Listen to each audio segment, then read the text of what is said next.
You're sitting at a red light, hands resting on the steering wheel of your massive pickup truck. The interior smells brand new, that clean leather scent, mixed with plastic and quiet confidence. The dashboard glows softly, futuristic, like something borrowed from a spaceship rather than a vehicle meant for hauling lumber. When you pull up next to a compact hybrid, you're noticeably higher than everyone else on the road. You look down at them from your elevated seat, insulated, armored, detached. In that moment, you feel powerful. You feel capable. You feel like someone who can handle whatever life throws in your direction. And yet, there's a quiet contradiction sitting right beneath that feeling. You don't work construction. You don't run a farm. You don't tow trailers for a living. You work in an office. Climate-controlled carpeted floors. Screens everywhere.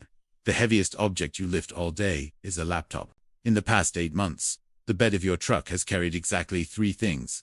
A single bag of mulch from a hardware store, your child's bicycle, and a bulk pack of bottled water from a warehouse store. That's it. Meanwhile, money is leaving your life at a speed that would make a banker smile. Every month, without fail, you're transferring a significant portion of your future to an automaker and a lending institution. You've effectively become a walking subsidy for quarterly earnings. Reports. Your name doesn't matter here, because this isn't really about you. It's about a pattern. A widespread, deeply normalized decision that millions of people make without ever running the numbers. Today, we're going to talk about the real cost of that decision. Not the number the dealer circles on a sheet of paper. Not the number your friends reassure you about over drinks. The real cost.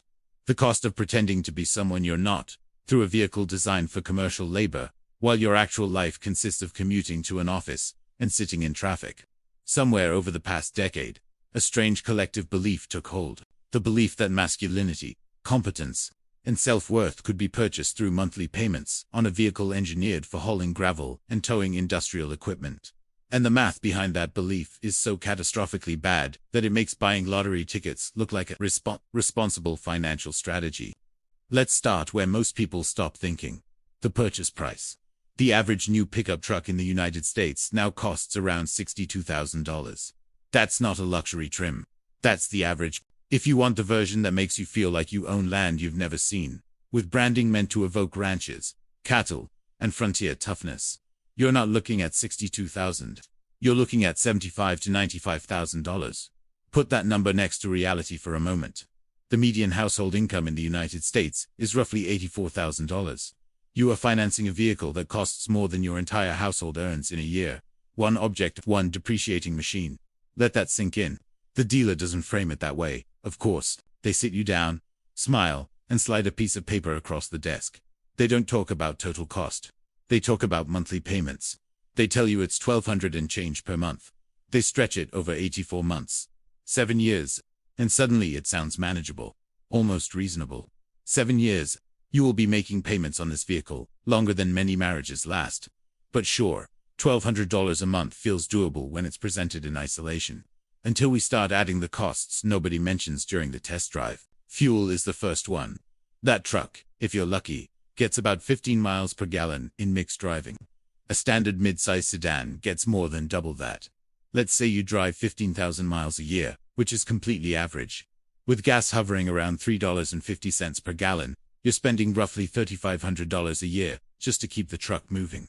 A sedan doing the same driving costs about $1,500. That's a $2,000 difference every year. $167 every month, purely for the privilege of sitting higher than other drivers. Then there's insurance. You'll hear people claim trucks are cheaper to insure, and for bare-bones liability on an old work truck. That can be true. But you're not insuring a work truck. You're insuring a luxury asset worth close to 6 figures. If a modest sedan is totaled, the insurer replaces $30,000. If your premium pickup is totaled, they replace $90,000. That replacement cost drives up collision and comprehensive premiums fast. Realistically, you're paying $60 to $80 more per month compared to a normal sedan. And that's being conservative. Then come the tires. Those massive all-terrain tires you insisted on, even though your driving consists almost entirely of smooth asphalt. Replacing a full set costs between $1,500 and $2,000, and you'll need to do it every 40 to 50,000 miles. Compare that to a sedan, where a full set might cost $600. Amortized monthly, that's another $50 to $75 disappearing from your budget. Maintenance scales with size. Bigger engine means more oil, more expensive oil changes. Larger brakes mean larger rotors, higher labor costs. Everything is heavier, more complex, and more expensive. Add another $100 a month compared to a standard car. And we still haven't touched registration fees and property taxes. Many states calculate those based on vehicle value. On a $90,000 truck, annual registration can easily hit $800 to $1,200. Call it another $80 a month. Now let's add this up calmly. Without emotion, your loan payment is $1,247. Extra fuel is $167. Insurance difference is $60. Tires add $75. Maintenance adds $100.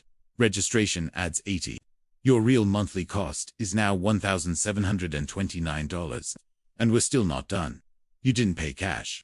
You financed this decision at a time when interest rates aren't friendly. Even with decent credit, you're likely paying around 7% interest. Over 84 months, you're not paying $90,000. You're paying over $14,000 in pure interest. Money you give to a bank for the privilege of borrowing money to buy something that is losing value every single day. Now imagine a parallel version of your life. In that version, you bought a 3-year-old reliable sedan for $28,000. Your payment is around $450. Insurance is about $180. Fuel is roughly $125. Maintenance is minimal. Your total monthly transportation cost is around $850. The difference between these two lives is $879 per month. Over a year, that's more than $10,000. Over 7 years, it's over $73,000. That's not exaggeration. That's not emotional math. That's the actual cost of wanting to feel like you could theoretically tow a boat you don't own to a lake you never visit. And here's the part that turns this from expensive to absurd. You're not just spending that money. You're losing what it could have become. If you invested that $879 per month into a basic index fund averaging 8% returns, after 7 years, you'd have roughly $95,000. Enough to buy the boat. Enough to buy a vacation home. Enough to actually live the life the truck is pretending to represent. Instead, you're sitting in traffic, burning fuel, making payments on a machine that loses $15,000 in value the moment it leaves the dealership. And none of this includes the psychological weight. Every month, that payment looms. One unexpected expense, one medical bill, one job loss. And suddenly that $1,700 obligation becomes a threat. You're not driving a truck. You're driving a financial anxiety machine with all-terrain tires. The real question isn't whether you can afford the payment. It's what that payment is stealing from your future. Because the cost doesn't stop at your driveway. It warps your entire financial ecosystem. Like a black hole, it bends every decision around itself. Mortgage lenders look at debt-to-income ratios. They want your total monthly debt below 43% of your income. That truck payment alone consumes over a quarter of an $85,000 salary. Before housing. Before anything else. Congratulations. You just priced yourself out of buying a modest home because you wanted to look rugged in a drive-through line. Then there's the vacation you never take. Friends plan a trip. Flights, lodging, tickets. $1,200 total. You check your account. The truck payment just cleared. You have $600 left. You tell them you're busy. They go without you. You stay home and wash the truck, convincing yourself it's a hobby. Your emergency fund never materializes. Advisors recommend 6 months of expenses. For you, that's $18,000. After bills, you can save $200 a month. That's over 7 years just to feel safe. For 7 years, you're one mechanical failure away from credit card debt. And the credit card debt comes anyway. $400 here, $800 there. Within 2 years, you're carrying $6,000 at 23% interest. You're paying over $100 a month just to exist in the past. If you share your life with someone, the truck becomes a third presence in the relationship. Every financial conversation circles it. Repairs get delayed. Goals get postponed. Suggest selling it, and defenses go up, because the truck isn't just a vehicle anymore. It's identity. And here's what nobody tells you. Expensive vehicles make you risk-averse. You can't leave the job you hate. You can't negotiate aggressively. You can't pivot careers. The truck has handcuffed you to stability. That status symbol turned you into a wage hostage. And the cruelest part, the happiness doesn't last. Hedonic adaptation kicks in. By month 3, it's just a car. The thrill is gone. The payment remains. Imagine 2 futures. One where you own a truck worth $45,000 and no savings. Another where you own a modest car and $95,000 invested. Which one is actually winning? If you truly use a truck weekly for real work, Fine, that's a tool. But most owners use the bed a handful of times a year. You could rent a truck for $30 and save tens of thousands. You're not buying utility. You're buying a costume. The industry knows this. They sell mythology, not transportation. They don't show traffic. They show mountains. And the dealerships only care that you qualify. There is no loophole. The math doesn't lie. The truck is a luxury pretending to be a necessity. The way out is simple, not easy. Buy the boring car. Keep your money. Build freedom instead of image. Because success isn't the size of your payment, it's the size of your options. And nothing is more powerful than that.